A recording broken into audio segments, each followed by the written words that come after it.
ആശ്വാസവും പ്രോത്സാഹനവും ആത്മീയ ഉൾക്കാഴ്ചയും നൽകുന്ന ഒരു സന്ദേശം. നിങ്ങൾ തീർച്ചയായിട്ടും മറികടക്കും, നഷ്ടപ്പെട്ടത് മടക്കി പ്രാപിക്കും. ദാവീദ് ഇപ്രകാരം ദൈവത്തോട് ചോദിക്കുന്നുണ്ട്, ഞാൻ ഈ സൈന്യത്തെ പിന്തുടരണമോ? എനിക്ക് അവരെ കീഴ്പ്പെടുത്തുവാൻ കഴിയുമോ? ദൈവം മറുപടിയായി ഇങ്ങനെ പറഞ്ഞു, പിന്തുടരുക, നീ അവരെ നിശ്ചയമായും കീഴ്പ്പെടുത്തും, സകലവും വീണ്ടുകൊള്ളും. ദൈവം തൻ്റെ മക്കൾക്ക് ജയം നൽകുന്നവനാണ്. ഏത് പ്രതിബന്ധങ്ങളെയും തടസ്സങ്ങളെയും തരണം ചെയ്യുവാൻ ആവശ്യമുള്ള ശക്തി ദൈവം നമുക്ക് നൽകും. നഷ്ടപ്പെട്ടതെല്ലാം മടക്കി നൽകുവാൻ ദൈവം ആഗ്രഹിക്കുന്നു. അതിനെ പിന്തുടർന്ന് മറികടന്ന് അതിനെ വീണ്ടെടുക്കുവാൻ നമ്മിൽ പകർന്നിരിക്കുന്ന ആത്മശക്തിയാൽ കഴിയുമെന്ന് ദൈവം നമ്മെ ഇന്ന് ഓർമ്മിപ്പിക്കുന്നു. ശത്രു കവർന്ന നന്മയെ പിന്തുടരുക. നിങ്ങൾ തീർച്ചയായും അത് മടക്കി പ്രാപിക്കും. ഭയം, സംശയം എന്നിവ നമ്മെ പിന്തുടരിപ്പിക്കേണ്ട ആവശ്യമില്ല.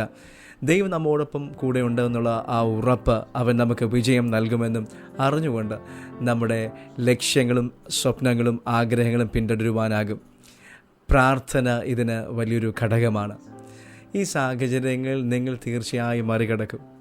പരാജയപ്പെടുവാൻ അനുവദിക്കാതെ എല്ലാം വീണ്ടെടുക്കുവാൻ നമ്മെ സഹായിക്കുന്ന, നമ്മെ പുനഃസ്ഥാപിക്കുന്ന ദൈവമുണ്ട്. ശത്രു നമ്മുടെ നന്മയെ, സന്തോഷത്തെ കൊള്ളയടിച്ചിട്ടുണ്ടെങ്കിൽ അതിനെ മടക്കി പ്രാപിക്കുവാനുള്ള ബലം നമ്മിൽ ധരിപ്പിക്കുമെന്നും നമ്മുടെ നന്മ തിരിച്ചു പ്രാപിക്കുമെന്നും വിശ്വസിക്കുക. ദൈവം നമുക്ക് വിജയം നൽകുന്നുവെന്നും മനസ്സിലാകുമ്പോൾ സാഹചര്യങ്ങൾ നമുക്ക് സ്വതവേ അനുകൂലമായി മാറുന്നു.